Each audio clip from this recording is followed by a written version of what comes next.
Boa noite, orientandas. A gente já está na fase final do artigo de vocês. E nesta fase é importante a gente falar sobre os elementos pré e pós-textual, né? Que é o resumo, a introdução, são os elementos pré-textual e as considerações finais, certo? Então, esse vídeo, ele foi elaborado baseado nessas orientações básicas para a elaboração de artigos finais do curso de graduação da UEG Campus BES. Na realidade, unidade, só que na época ainda que a gente elaborou essas orientações ainda era campus. Essas orientações foi disponibilizado para vocês, mas agora eu tô gravando esse vídeo exemplificando, certo? Então vamos aí, inicialmente resumo. O resumo deve conter de 150 a 250 palavras e abordar o objetivo geral do artigo. Problemática, enunciado, embasamento teórico que sustentou o estudo, a descrição básica da metodologia de elaboração do trabalho e os principais resultados do trabalho científico. Então, alguns resumos não contemplam isso. Então, uma coisa que eu muito observo, tanto quando eu vou participar de banco, quando eu vou orientar meus orientandos, sobre o que deve ter no resumo. Se você já tem isso aí básico no resumo, o seu resumo já está pronto para uma publicação, entendeu? Para um trabalho, então o rigor acadêmico necessário precisa, porque o trabalho tem um rigor acadêmico necessário, precisa que tenha esses elementos do resumo. O resumo não é aleatório, precisa ter esses elementos, certo? Então vamos aqui.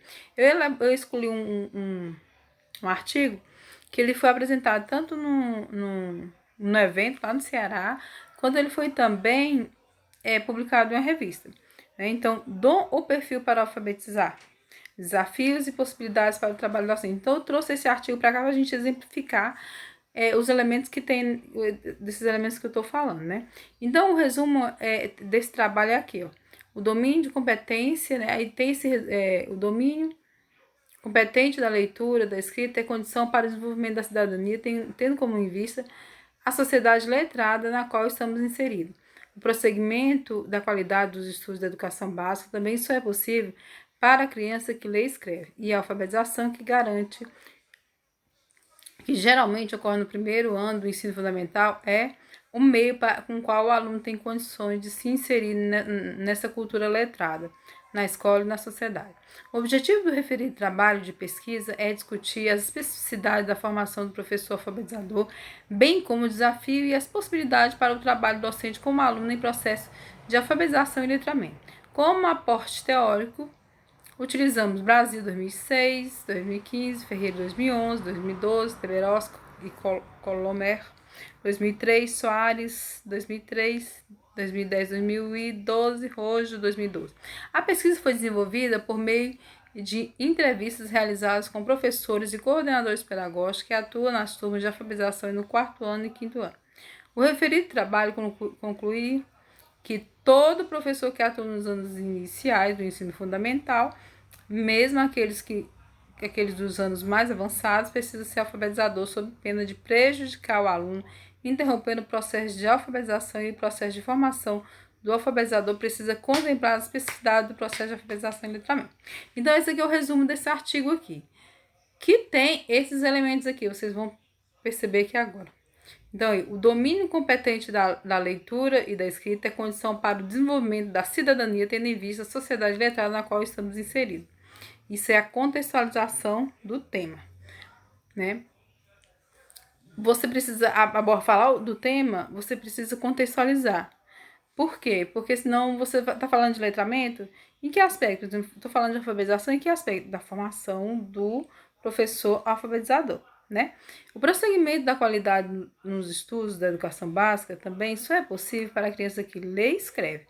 E a alfabetização, que geralmente ocorre no primeiro ano do ensino fundamental, é o meio pelo qual o aluno tem condições de se inserir nessa cultura letrada na escola e na sociedade. Então, é o problema da pesquisa, né? Que eu coloco aí que o quê? Que se o aluno ele não é alfabetizado, a gente tem que ter uma preocupação com a alfabetização desse aluno, porque se ele não é alfabetizado, ele não tem condições de avançar, né? tendo em vista avançar nos estudos, tendo em vista nessa sociedade letrada na qual a gente está inserido.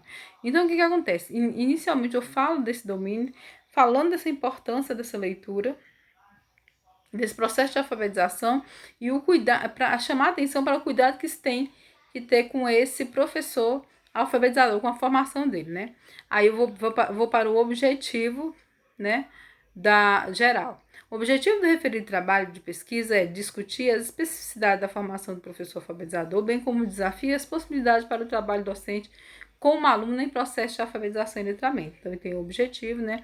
Esse aqui é o aporte teórico, embasamento teórico, né? A forma como é que é organizado aí. Então, se tem 2, 3 livros do autor, a gente coloca, por exemplo, Ferreira foi usar 2 livros dela, de 2011 e 2012, a gente coloca assim, tá bom?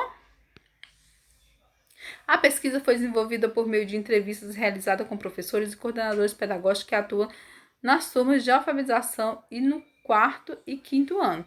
Isso eu estou falando do quê? Estou fazendo uma breve descrição da metodologia. Na introdução a gente vai falar, a gente especifica mais, né, essa metodologia e inclusive a gente usa um embasamento teórico, a gente fundamenta a metodologia que a gente escolheu, certo? Nesse resumo, eu costumo usar uma frase para cada item desse que eu solicitei, para o resumo não ficar muito grande. Assim, né, o referido trabalho conclui que todo professor que atua nos anos iniciais do ensino fundamental, mesmo aqueles nos anos mais avançados, precisa ser alfabetizador, sob pena de prejudicar o aluno, interrompendo o processo de alfabetização e o processo de formação do alfabetizador. E o processo de formação do alfabetizador precisa contemplar as especificidades do processo de alfabetização e letramento. Então, nesse último parágrafo aí, eu coloco os principais resultados, né? Então, o resumo pequeno, vocês podem prestar atenção lá, quando vocês vão dar uma olhada aqui, ó. Tem todos esses elementos, certo? Olha aqui, ó. Esse aqui é o resumo do artigo inteiro, que tem todos esses elementos aqui, certo? Vocês podem prestar atenção em cada elemento é contemplado numa frase, né? Mais ou menos numa frase, um parágrafo, mas não dividir como parágrafo, porque dentro do resumo a gente não divide, é um texto só, né? Tá bom? Então, esse daí é o resumo. Eu faço... Quando eu leio o resumo, eu já tenho que ter noção qual é o objetivo desse trabalho, os principais autores utilizados, a metodologia e os principais resultados. E um resumo de até 250 linhas eu consigo, 250 palavras eu consigo isso. Isso aí, gente, não deve passar de meia página. Um resumo muito grande, ele não vai ficar um resumo, ele vai ficar o quê? Né? Então, o resumo eu tenho que ler e ter uma noção rápida do que esse trabalho está falando. Tá bom? Muitos eventos ele avalia o trabalho apenas lendo o resumo. Então, o resumo ele tem que ter esses elementos, tem que ser direto. Né? Pode colocar o objetivo, é isso, a metodologia foi essa, o problema da pesquisa foi esse, sabe? Bem assim, entendeu? Então, vamos lá.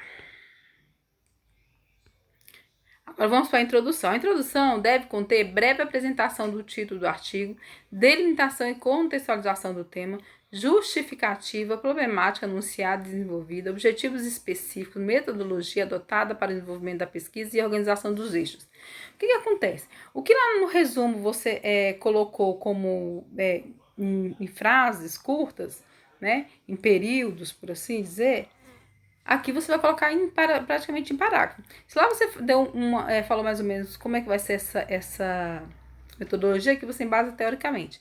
Se lá você colocou o objetivo geral, e cuidado para não ficar colocando o objetivo num jeito e depois vai mudando esse objetivo durante o trabalho, então é preciso focar. Isso aqui vai ajudar a sua defesa. Por que isso vai ajudar a sua defesa? Porque se você tem noção bem clara de qual, o que te motivou a escrever, qual o problema da sua pesquisa, qual o caminho que você desenvolveu, e os principais resultados, né? Se você tem todo o domínio, o resumo, a introdução e as considerações finais, esse domínio textual na oralidade, você vai fazer uma boa defesa, certo? Então, porque às vezes o aluno se perde, demora muito em algumas partes do trabalho, esquece outras e deixa outras sem falar, sem defender. Então, às vezes, se embola, fica nervoso. Se você tem esse domínio total de por que você escreveu, quais os caminhos que você trilhou nessa escrita, nessa pesquisa, onde que você chegou, e aí, quais as conclusões que você tem, você consegue fazer uma defesa bem tranquila, né? Então, bora aí. O que tem, então? Né? Eu coloquei aqui, tá aqui de vermelho, é breve apresentação do título, delimitação e contextualização do tema, justificativa, né? Problemática, né? Qual o problema, né? Justificativa, por que você escreveu, por que você decidiu, por que esse trabalho é importante, a abordagem que você está fazendo, a problemática, né? Qual o problema, né, que te move você escrever, você se interessar por esse tema, né? Você escrever, os objetivos específicos, a metodologia e a organização dos eixos, né? Então, vamos lá. Pegando a introdução lá do artigo, né? Entre todas as habilidades de um docente que atua nos anos iniciais, vale destacar as funções do professor alfabetizador, que deve compreender a especificidade do aluno em processo de alfabetização. Essa, por sua vez, deve ser entendida como a aprendizagem de uma peculiar e muitas vezes indiciocrática relação fonemas-grafemas de um outro código que tem em relação ao código oral. Especificidade morfológica e sintática, autonomia de recursos de articulação do texto e estratégias próprias de expressão e compreensão, né? Soares, 2012, página 17. Segundo a autora, esse processo não deve ser visto como uma simples tradução escrita do oral. Por isso, são necessárias ações intencionais em que o professor se propõe a conhecer o aluno e suas especificidades de aprendizagem. O que acontece aí, gente? Eu coloco aqui nessa introdução uma coisa inédita, que eu nunca coloco em introdução, eu nunca coloco citação. A única citação que eu coloco em introdução é o seguinte: é a citação da metodologia, né? Que, por exemplo, eu fiz um questionário, eu uso uma citação que embasa esse questionário aberto, por exemplo. Eu nunca faço isso, mas coloquei aqui, né? Porque eu queria pela própria fala, né, da Magda Soares, como é que o processo de alfabetização tem tantos elementos específicos que parece, de um modo geral, que para quem está de fora parece assim que não, que alfabetizar talvez pudesse ser uma coisa muito simples. Não, mas tem especificidade. Então, por isso que eu trouxe a fala dela aqui, para fazer essa delimitação e contextualização, tá? E a problemática eu apresentei, quer dizer, que e faço inicialmente aí essa introdução, essa breve apresentação. É bom a gente ter simplesmente o título. Por que você escolheu esse título? As palavras do título, cada palavra do título deve ser explicada, né? Então, aqui na introdução, geralmente eu gosto de colocar assim, por exemplo, contextualizar o título, explicar cada palavra que está ali no título que você escolheu para deixar o leitor bem por dentro do seu trabalho, a partir da explicação do título, né? E aí a delimitação e contextualização problemática, quer dizer, eu coloco bem aqui. Por isso que são necessárias ações intencionais. Então, eu estou falando aqui, olha, o processo de alfabetização é complexo. As ações e a formação tem que ser bem intencional, porque senão o negócio não dá certo, né? Essa é a primeira parte aqui da introdução. Aí eu continuo. A pesquisa aqui apresentada tem uma abordagem qualitativa, em que o segundo Bourdain e Bickley, os investigadores qualitativo frequenta os locais de estudo porque se preocupa com o contexto. Entendem que as ações podem ser melhor compreendidas quando são observadas no seu ambiente habitual de ocorrência. A autora destaca no trabalho, a autora deste trabalho é professora alfabetizadora no primeiro ano do ensino fundamental e professora no curso de pedagogia. Na formação de professores, é responsável pela disciplina Métodos e Processos de Alfabetização e Letramento, que faz parte do currículo do curso de pedagogia. No período da manhã, alfabetiza e, à noite, diz aos estudantes e futuros professores como alfabetizar. Nesse encontro de papéis, a análise crítica diária das ações é inevitável. Então, O que eu faço aqui, gente? Eu falo da metodologia, né? Então eu uso esses autores para embasar a abordagem qualitativa qual eu escolhi, né? E aí vou justificando, né? E nessa justificativa eu coloco um pouco de mim, né? Dizendo assim para as pessoas entenderem assim, por que isso me move? Porque na época que eu escrevi esse artigo, eu dava disciplina, era professora alfabetizadora e ao mesmo tempo dava disciplina no curso de formação. Então eu alfabetizava de dia e à noite eu dizia para os meus alunos como alfabetizar. E o pior, mais complexo, que esses alunos iam lá me observar, né, meu processo de alfabetização. Então, se eu falasse qualquer coisa incoerente, eu era pegada no pulo, já pensou?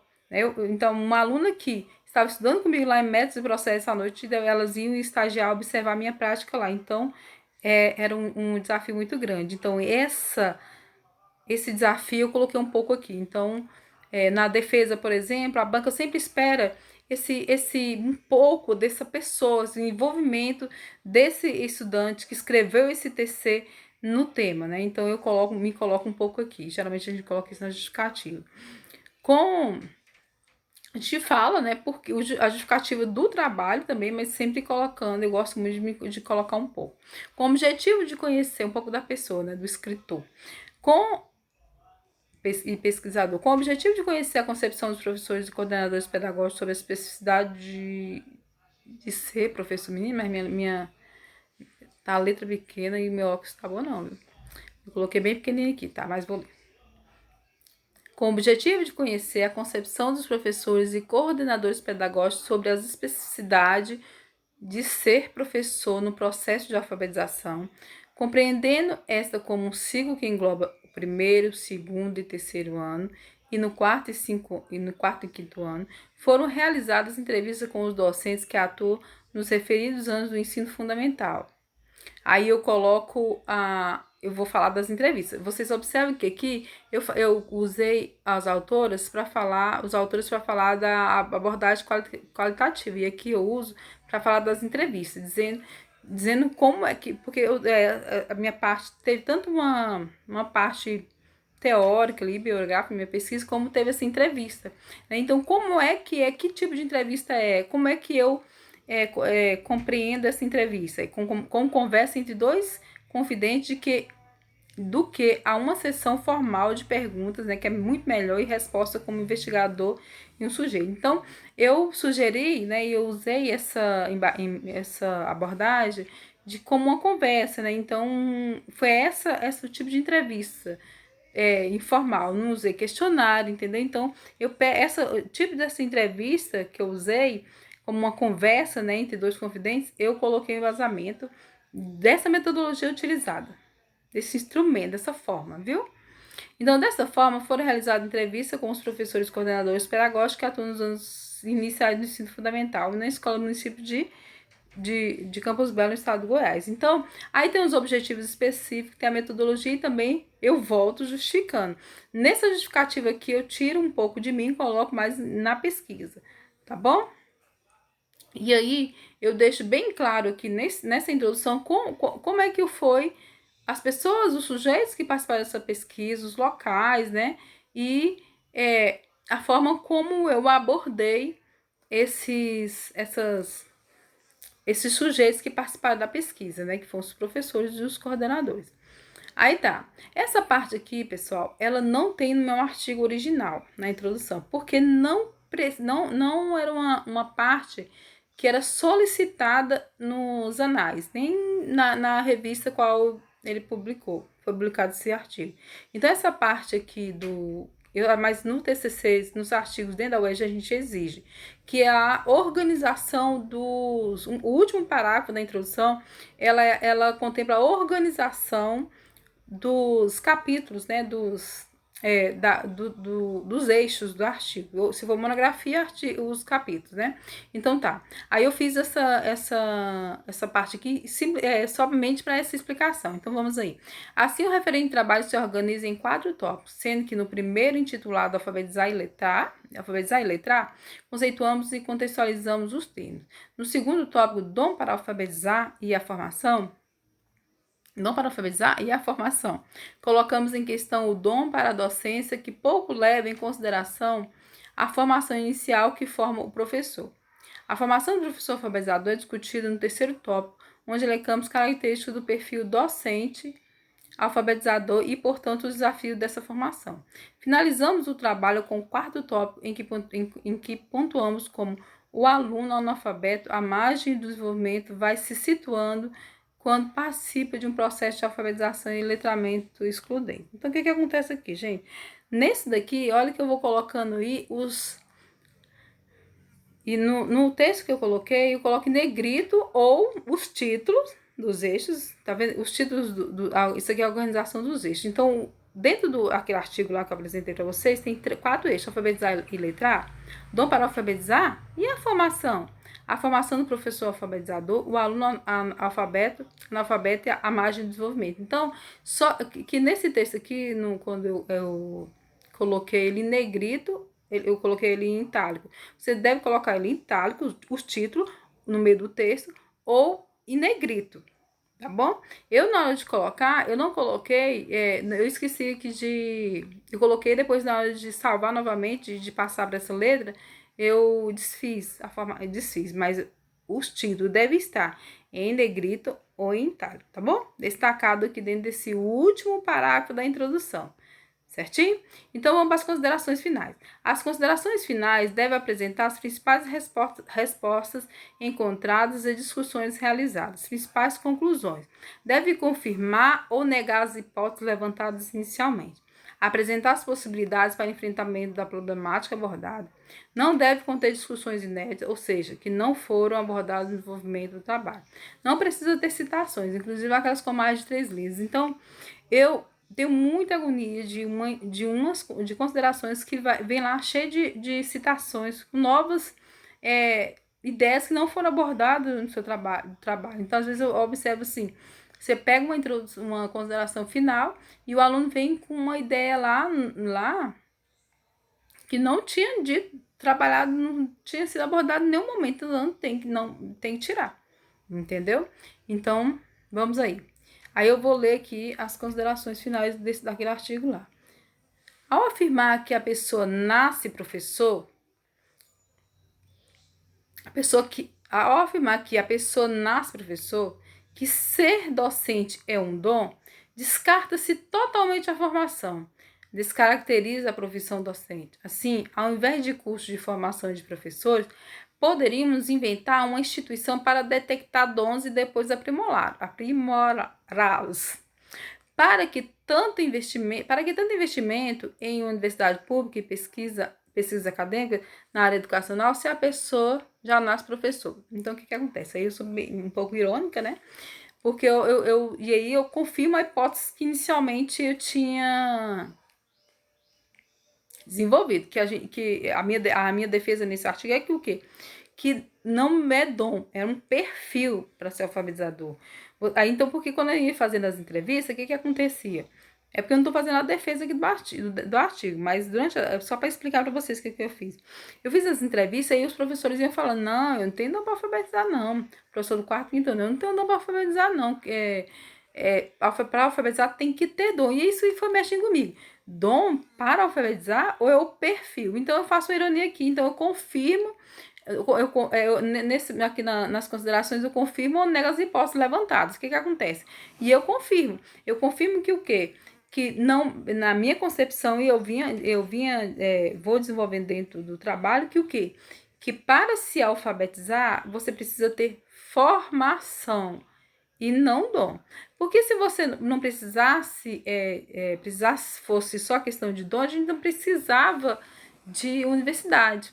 Entendeu? Então, eu faço logo inicialmente, nas considerações finais, eu faço esse texto um pouco irônico para confirmar a hipótese que eu havia levantado.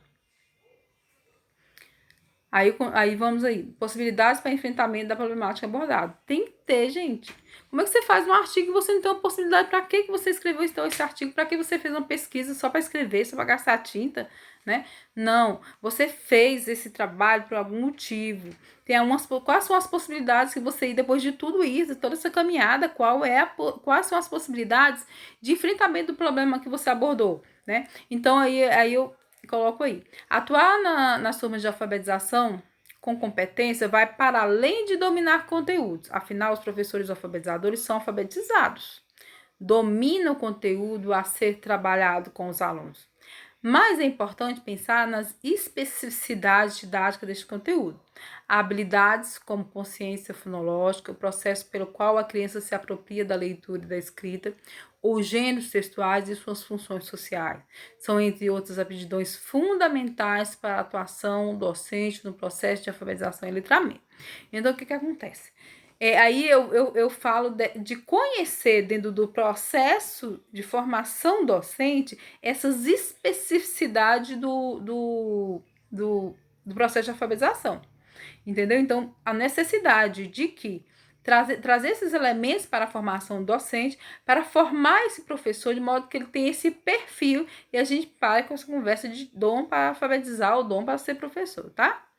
A formação do professor, aí, mais possibilidades aqui para o enfrentamento da problemática, eu vou continuando colocando. A formação do professor no âmbito do curso de pedagogia deve levar em consideração o perfil do alfabetizador. Então, qual o perfil do alfabetizador? Para isso, para mim, saber qual o perfil do professor alfabetizador, eu tenho que ir lá conhecer quais são as características do processo de alfabetização. Então, eu vou compreender quais são as características, qual o perfil, né, desse professor alfabetizador. E o curso de pedagogia precisa dessa preocupação. Então, eu vou falando dessas possibilidades de enfrentamento da problemática, né? É importante compreender o processo de alfabetização como um percurso complexo que deve ser alvo de estudos e pesquisas fundamentais. A formação precisa ser inicial, mas também continuada, né? Então, a possibilidade que eu estou falando é essa daí, entendeu? Uma formação que leve em consideração os desafios enfrentados pelas crianças no processo de aprendizagem, pelos professores, no desenvolvimento da sua prática pedagógica. Então, uma formação que leve em consideração, que tenha consciência, né? E aí eu digo para vocês, professores quarto e quinto ano, eu vou falando, né, que os professores do quarto e quinto ano, eles não se consideravam alfabetizador, mas eles precisavam ser, então foi uma dos achados da pesquisa, né? Aí mais possibilidades de enfrentamento. A formação do professor alfabetizador deve ter como conteúdo as possíveis dificuldades de aquisição da leitura e da escrita apresentada pelas crianças. Compreender as possibilidades, então, quais são as possibilidades de enfrentamento da problemática abordada, né? Compreender as possibilidades de trabalho pedagógico de modo a não deixar nenhum aluno para trás. Não deixar que um percentual de alunos seja excluído da participação efetiva da cultura letrada que se desenvolve na escola e na sociedade. Nessa perspectiva, a formação docente é emancipatória e oportuniza o desenvolvimento de um trabalho alfabetizador consciente e seguro a partir de uma prática que prevê o... Aí tá errado aí, né? Um erro que está no infinitivo dos verbos, os problemas do percurso e se projeta de forma sistemática para...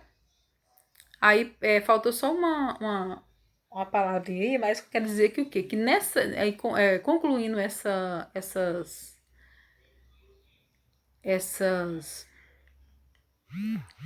considerações,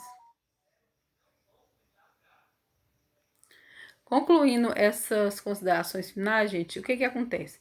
Que tem que ter as características, e vem essas características que estão lá no material. As considerações finais devem apresentar as possibilidades, né? Deve apresentar as possibilidades, apresentar o enfrentamento. Então, e eu penso muito que as considerações devem ser aquele momento que você faz um desabafo, usando palavras acadêmicas e palavras formais, entendeu? Nesse processo, nesse final. E é bom quando a gente lê o trabalho do aluno e a gente percebe o aluno nele, tá bom? Então, essa aqui foram as referências, né? Usei esse material aqui que você já conhece e esse artigo aqui que eu posso disponibilizar para você estar observando, né? Nessa finalzinho aqui dessas considerações, só tinha uma palavrinha aqui, eu lembro que era uma palavra que estava lá na outra página e não tirei. Mas, assim, não tira a compreensão de que precisa confirmar ou negar hipóteses, né? Precisa possibilidades e também temos aqui aqui também tem as respostas encontradas, as principais respostas encontradas e discussões realizadas. Vocês podem prestar atenção que nessas considerações, parágrafo a parágrafo, vocês vão percebendo que também tem sim essas principais respostas encontradas e as discussões realizadas dentro desse trabalho, desse artigo, tá bom? E aí que vocês podem, se tiver curiosidade, podem ler o artigo e perceber como é que esse resumo, essa introdução, essas considerações dialogam com o conteúdo, desenvolvimento, né, desse trabalho, tá bom, gente? Então, é isso. Beijos.